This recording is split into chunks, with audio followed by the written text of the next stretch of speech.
Hello viewers, welcome to my channel, A Critic's Take. In today's world, work from home is a familiar phrase for the millions of working men and women. In India, this new concept, however, has triggered many questions which are yet to be answered. The pharmaceutical selling, which has always been an outdoor job, was also tried from indoor, though not very successfully. There are many pros and cons, ifs and buts in it. There is a generalized perception that this concept, called work from home, is a compulsion due to the COVID-19 pandemic. But that's just partially true. There is also an untold story of work from home, which is equally important and should be told with its background. We should also discuss the limitations of work from home from the employee's point of view across all sectors, including the ethical drug promotion activities in India. The difficulties faced by the workforce, the protection of their legal rights, and statutory benefits should also be discussed. So, in a series of videos, A Critic's Take channel will narrate the complete story of work from home. A Critic's Take channel will examine the legal aspects of ethical drug promotion in India and will understand the practical approach of drug promotion during work from home. So, first of all, let's find out the other side of the story of work from home. Few months back, in one of my videos in Bengali, I had briefly dealt this issue. Here, I would like to take you through an article which was published in the Forbes on 16th December 2019. So, the publication date shows that the article was written before the COVID-19 struck the world and much before the pandemic was declared by the World Health Organization. Let's see what the article had written. The Forbes article mentioned that there would be slow and steady growth of sophisticated technology, which, along with several other factors, would bring about big new changes. But what are those changes? The Forbes article emphatically declared that the technology of artificial intelligence and robotics would slowly but steadily displace millions of workers, and it would happen industry by industry. It would be difficult for the workers even to know what's happening around until it takes away someone's job. The article further cautioned that the people at all ends of the social and economic spectrum would be impacted. Even the doctors won't be spared because the robots would do some jobs of a doctor with more precision. Factory workers, truck and cab drivers, fast food cashiers, retail sales associates would be replaced by robotics and technology. A large number of jobs will be reduced or decimated in case of the low-skilled workers who are working on minimum wages. When the world was unaware of COVID-19, the Forbes article categorically pointed out that the challenge of 2020 was to bring corrections in the economy to avoid regression after 10 years of uninterrupted growth.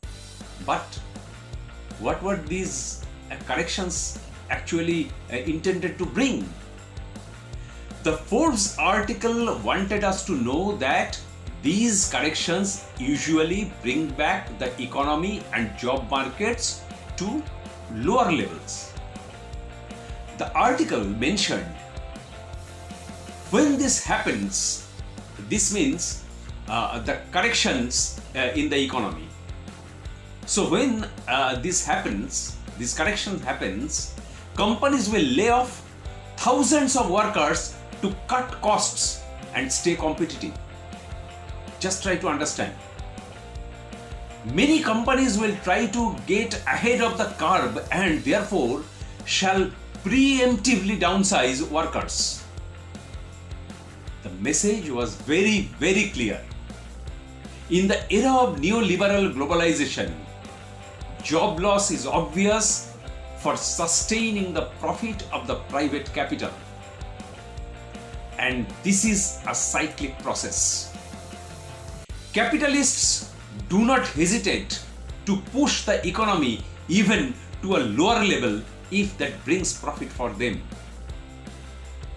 In this background, the idea of work from home was pushed. COVID-19 has been just the pretext. The Forbes article explains it elaborately. Its narration suggests, as the gig economy becomes mainstream, corporations will realize that there is little need to maintain expensive corporate offices, pay benefits, and bear the burden of full-time permanent employees. Instead, companies can offer project work for people when they are needed. These contractors, no more employees, contractors. These contractors can work from home, won't receive benefits, and will save money for the corporations. These sentences are very much important to note. Therefore, to have more clarity of those sentences, let us talk more on gig economy. If you go by its definition, a gig economy is a free market system in which temporary positions are common and organizations hire independent workers for short-term commitment.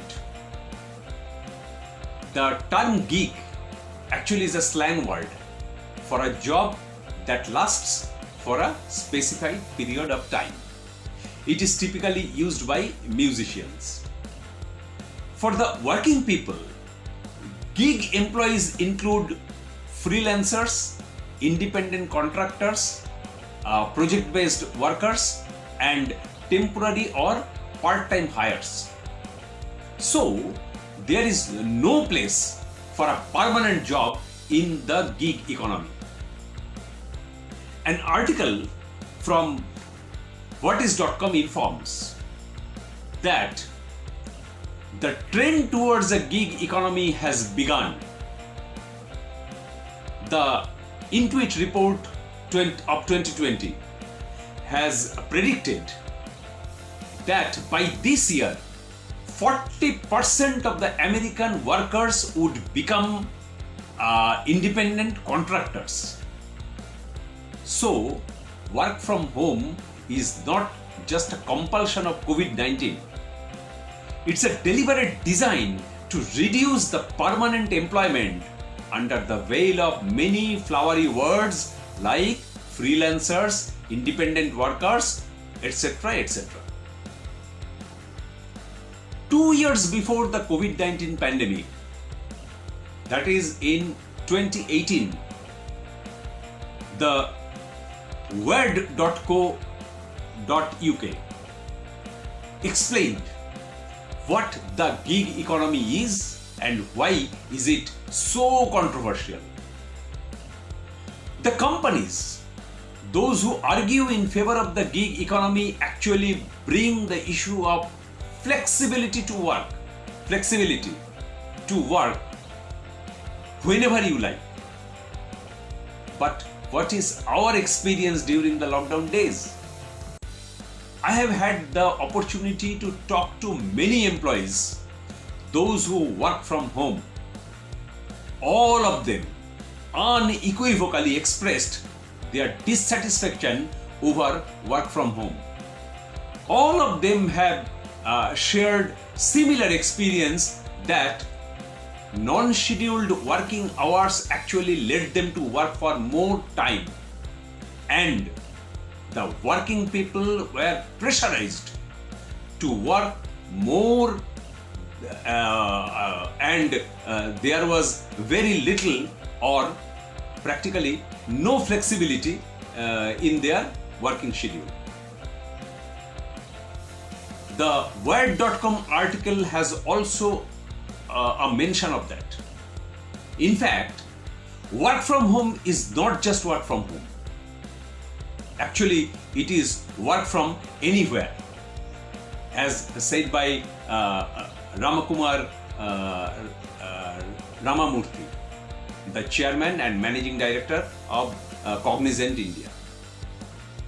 Surprisingly, in contrary to the existing scenario on the ground, a survey conducted by SAP Concur finds that as high as 88% of the workforce in India prefers to have this flexibility of working from home. But please note that the said SAP survey sampled only 300 respondents in India out of millions and millions of workers. In addition